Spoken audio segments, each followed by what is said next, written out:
All right, guys, we're back. Thanks for stopping back in again. I appreciate it. So we left off, which I kind of do apologize on that. That was my bad.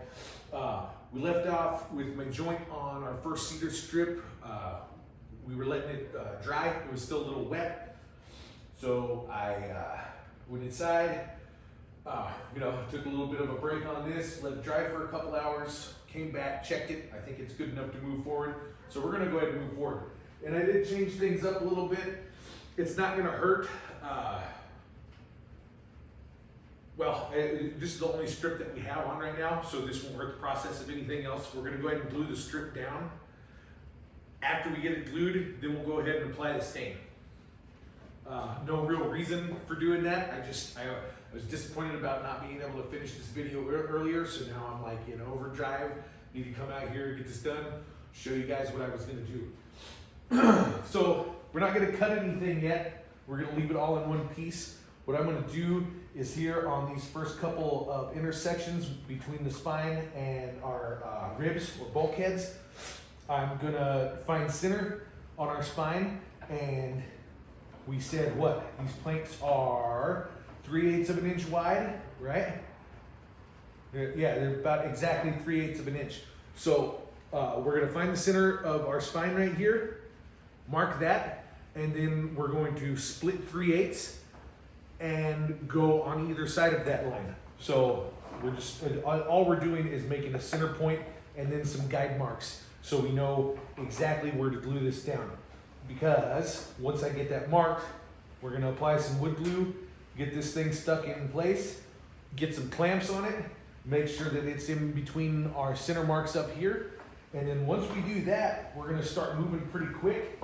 I'll then use my big 8-foot straight edge right here. I know it's not a straight edge. Some of you are gonna call me on that. It's just an 8-foot ruler. It has a super straight edge on it. So we're gonna use it as a straight edge because I don't know who in the hell wants to spend the money on an 8-foot straight edge.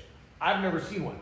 So anyway, after we get these first two done, we should be able to move pretty fast. And then at that point, it will just be checking against our ruler to make sure it's straight, and then we'll just be applying glue and clamping until we get down to the end, and at which point we'll go ahead and cut off our excess, and then we are ready to start stripping or planking this thing, whatever you want to call it.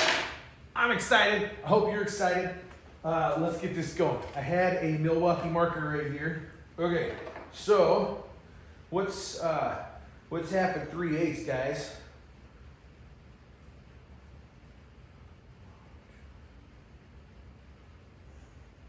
What is it, 3/16? Yeah, 3/16. Okay, so just had to do some quick math really fast. Some of you all's maths are probably way faster than me. I don't care. Okay, let's get center marked on this spine.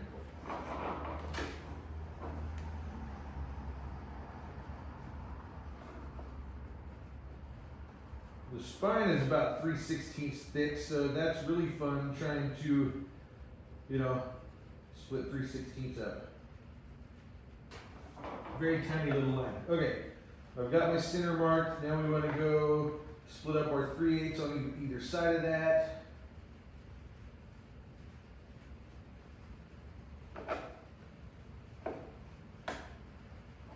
Really helps if you use the side of your ruler that has 30 seconds on it.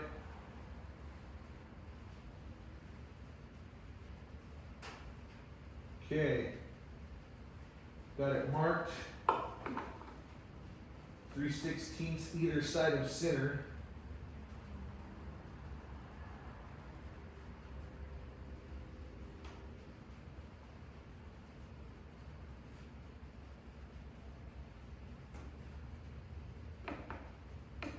Okay, here and here. Sorry about that. I don't know if any of y'all get like migraines or anything. I had a migraine earlier. Whew, it takes a while to recover from those things. Okay, our little center marks I don't like how that one turned out. Let me remark this one really quick. That one was crap. Find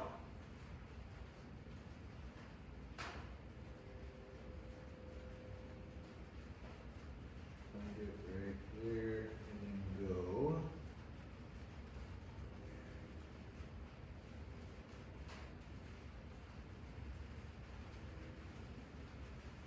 Okay, I like that much better. I think that's gonna work. Yeah. Okay. So, like I said, on the front, I'm just gonna leave a little bit of excess right here. The tip of the board, like we talked about earlier, is gonna be some kind of hardwood. So at some point, we will go ahead and trim this off. But for right now, just leave yourself a little bit of excess because you can't put it back on. You can always take it off. I'm just gonna go about I don't know, I'll leave it about 1 inch proud of the tip of the board for right now. That should give us plenty of room. Let me get some wood glue applied right there. Go over here to Clamp Town, steal a couple of their residents, because, you know, clamps and all.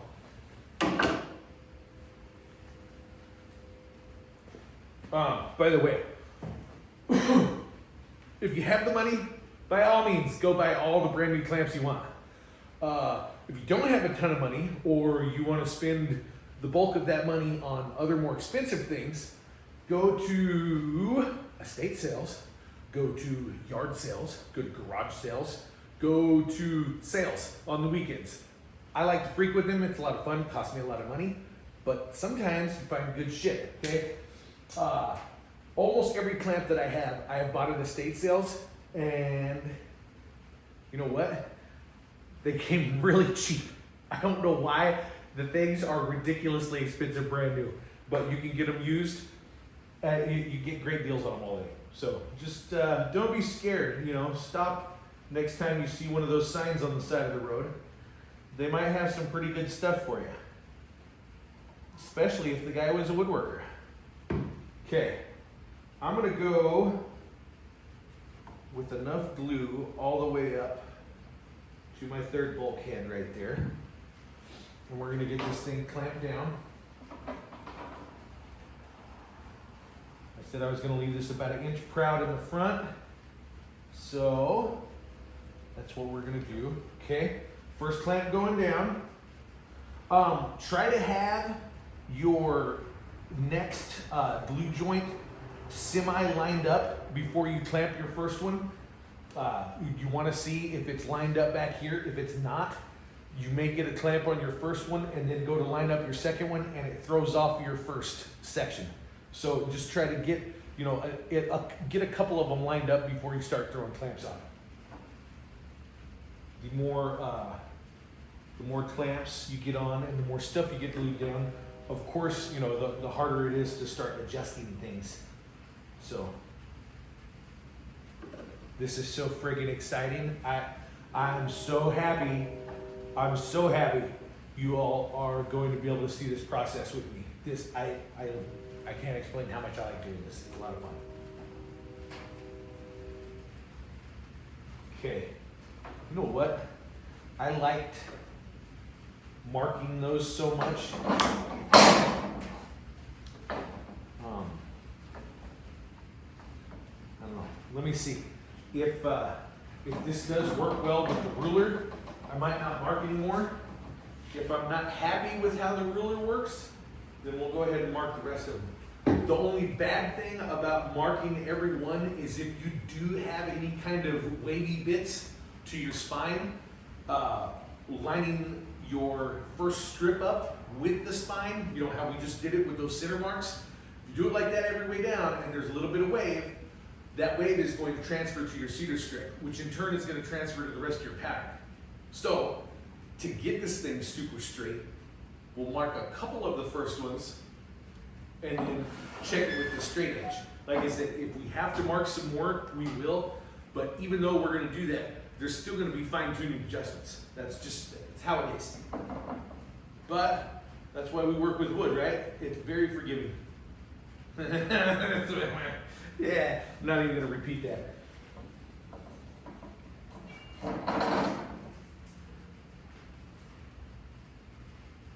I'll go ahead and mark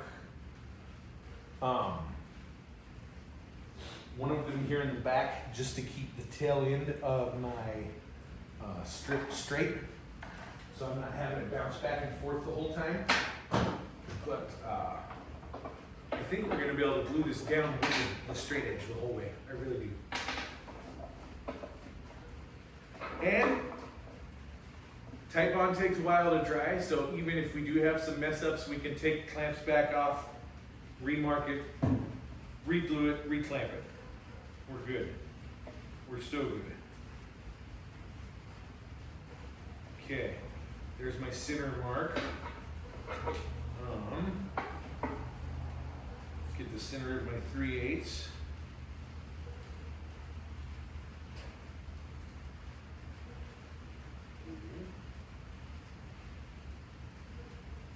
now we'll be missing here. Okay.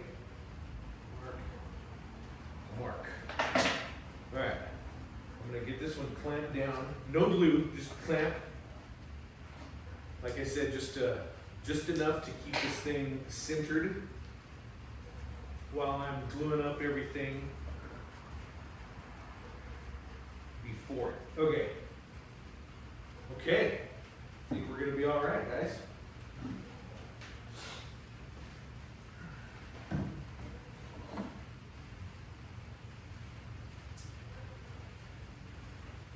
It's not going to work out the greatest because I still have to get my glue down.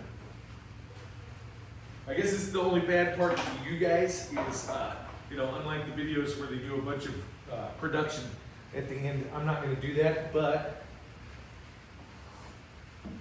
I don't know. I guess it's not too bad for you guys. You get to see the whole process. You might make the same mistakes I make, or you might not because you saw me make them. Either way, that's not too bad. In the end, we're going to have a pretty cool thing made out of wood. So, that's all that matters. Screw it. I'm just going to wet this whole thing.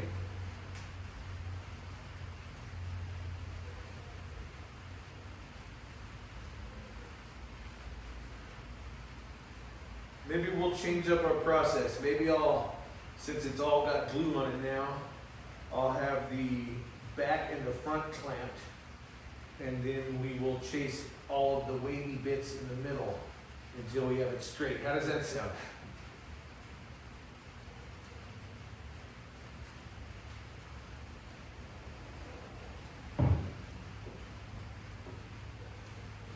Okay, I just picked that up so I don't scrape all of the glue off that I just put on there. I'm going to try to set it fairly straight, in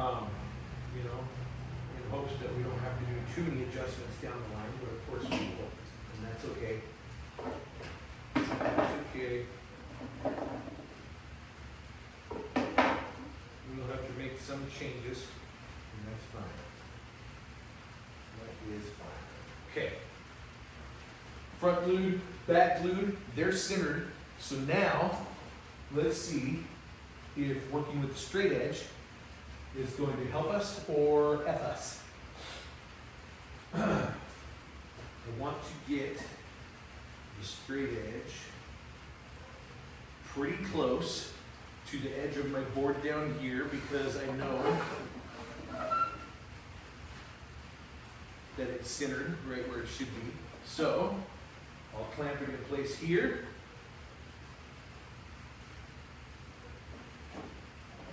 Let's see. Let's try to get that closer to my clamps.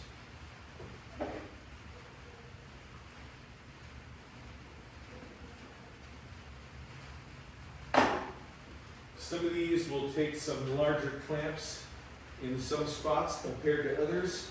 The frame does have the convenient holes in the middle of the spine that you can put your clamps through to clamp stuff down, so that's good. In other spots like this one, you just need the wider jaw clamp. No biggie. Okay. Let's get this dude lined up right here. And then we'll get it clamped on right there. I'm not going to set it right up against the strip. I don't want it to interfere with anything. We're gonna put it right next to the strip, and then we're just gonna eyeball it all the way down, which is fine. It's gonna work.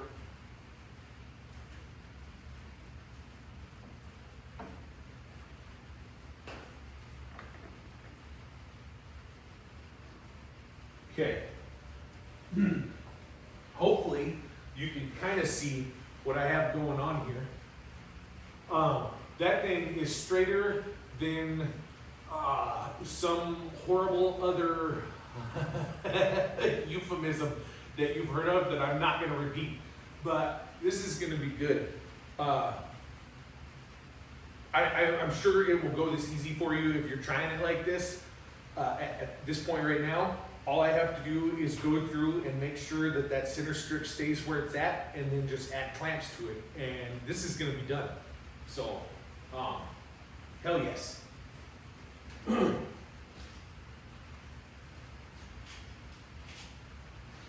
clamp party time. Like I said, I didn't want to make this a multi-part video. I wanted to do it all in one shot, but it's working out anyway. So.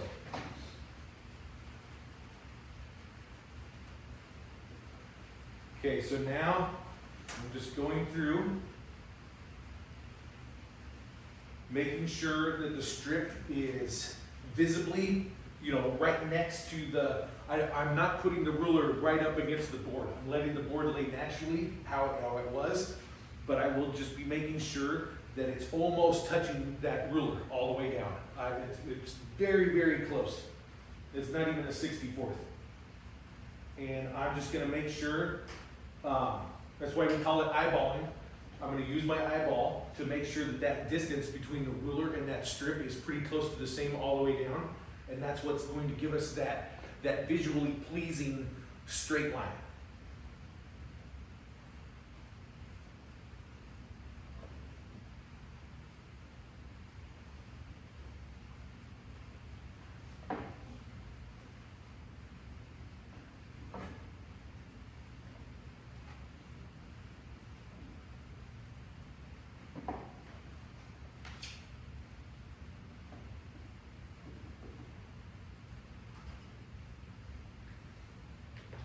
Yeah, this is too good.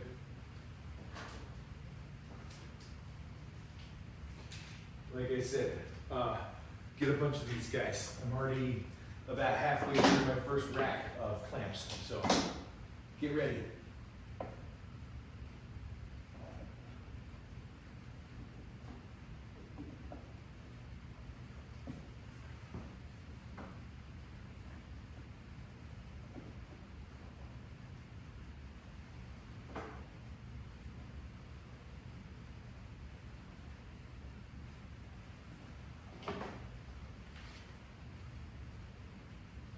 As you're applying the clamps, they are going to want to push or pull, depending on how centered the clamp is on your board. If you get it off to one side too much, the springs on the clamp are going to make it want to pull off or push off to one side. So when you put it on there, you almost have to make sure that the jaws of your clamp are right between the two pieces, so they don't slip off.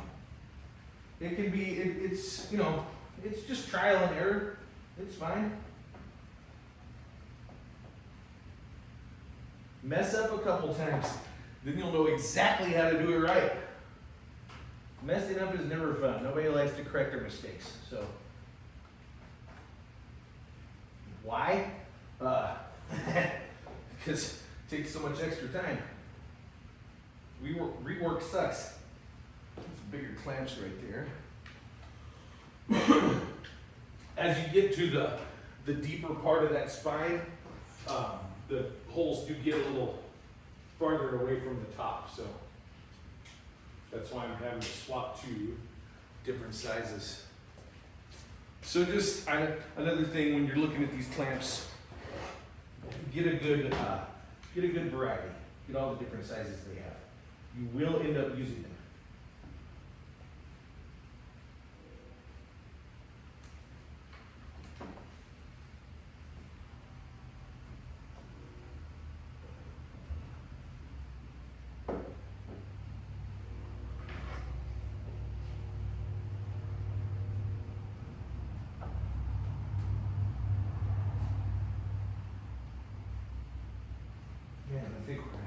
That's just, looks awesome. I love it.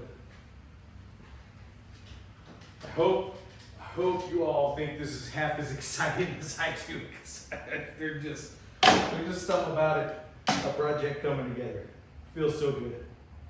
It feels so good to make that progress and see the work that you're doing actually translate to something.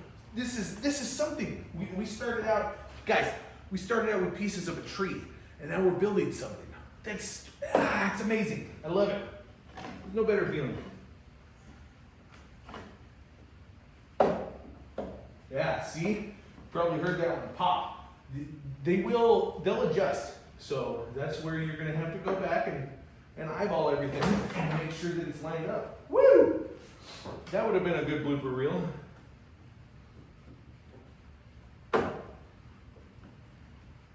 Should just feel special that you get to see the bloopers live as they're happening, you know. In a special little tribe.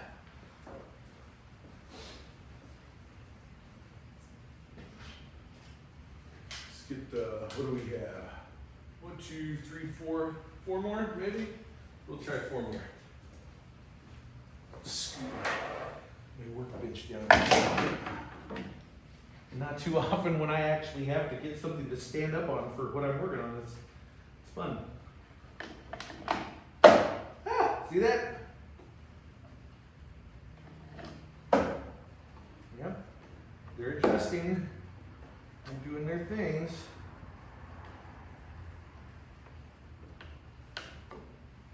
Okay. I think I'm pretty happy with that, guys. Looks good. Another reason I used the ruler and wanted to show you that, once you get all the clamps on here, it's gonna be really, really hard to get, you know, like a decent line of sight. So like right now, when I bend down to look at this thing, I can't tell if it's straight or not. All I can see is the clamps. So this is where you're gonna really have to trust your straight edge or whatever you're using right here. I know that the edge on this thing is flat, so our center plank or strip right here should come out reasonably straight. If it doesn't, we'll chisel it off and redo it.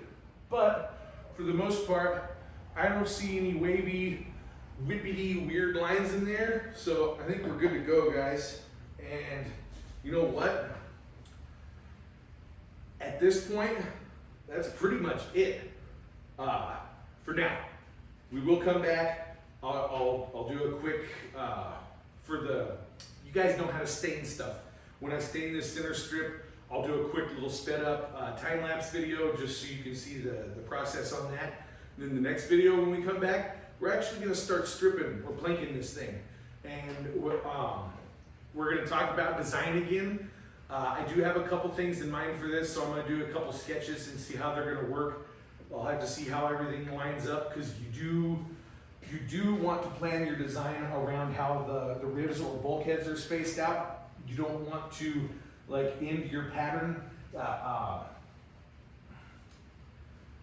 If you have joints in your boards from front to back, you really don't want to end those joints in between. Just don't go there. You don't want to do that. You want to make sure that where your boards stop, where the joints are going to be, are either overlapping or on top of your bulkhead sections or your spine, or even out here on the end. If you do them in the middle, that will add for some flex that can happen during the life of the paddleboard. And I mean, it's going to be strong after we glass it. It's definitely going to be strong enough for anybody to stand on. But over time, wood does expand and contract with heat and cold. So everywhere that you have a joint in between these boards, you just want some extra backing below them. Got sawdust all over the place. If you don't do it like that throughout the years of those two pieces bending, you know, expanding and contracting here in the middle, that could lead to a crack, which could transfer up through your fiberglass, through your epoxy, and now you have like a subsurface crack inside that's visible, and then you have your varnish over the top of that. Eventually it cracked through the varnish, water could get in there and destroy all the hard work that you did. So, they're just, that's too much. We don't want that to happen. So again, either try to keep all of your pieces one strip throughout, or if you are going to, you know, chop it up into multiple colors. Some people like to do different patterns. You know, they'll have blocks of color. Well, another way to get around that, so you're not having to do scarf joints, is mask it off with some tape and, excuse me, use stain to make the patterns. You know, it's not going to be, it's not going to have as much like skill and technicality in it, you know, so it's not going to like woo those super woodworkers, but as long as it woos you, it's all that really matters. Trying to think of what else we could pack into this right now before we go, but I mean, that's pretty much it. We can trim our end off over here. I think I have a saw with me. I do. Let's trim this off. I'm going to use it.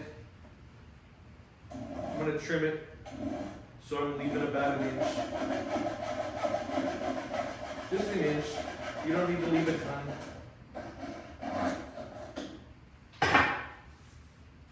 But, you know, see where if I would have overlapped that on both sides, I would have come up with, you know, 2 halves of this one stick. Now we'll be able to use this piece up here somewhere when the pieces start getting really short. See? That will literally go in between those 2 bulkheads right here out on the edge. So now we have a strip we can use later, and we don't have to cut up our good full length strips that cost a lot of money. The cedar is not cheap. Jarvis makes good stuff. It's not cheap. Kind of goes for all good stuff. Oh, it's cheap. Hi. Be really cool if they threw money around. I'm just gonna put that little stick right there out of the way. All right, guys. That's pretty much it for right now. I really appreciate you coming back. I'm sorry we had to make that video in 2 parts, but we got this done. I'm really happy with this. This feels good to finally have our first plank on there. This is when, you know, you actually start seeing all the fruits of your labor. We're gonna get plates on here. We're gonna make a badass paddleboard. Thanks again, everybody. Hit the follow button, hit the subscribe button. God, I hate saying all that stuff, but you know what? If you want me to keep coming back and doing this, please hit those things and make sure I can come back and keep doing these videos. Till then, guys, go build something, get out of the house, get off your ass, go have some fun. Thanks, guys.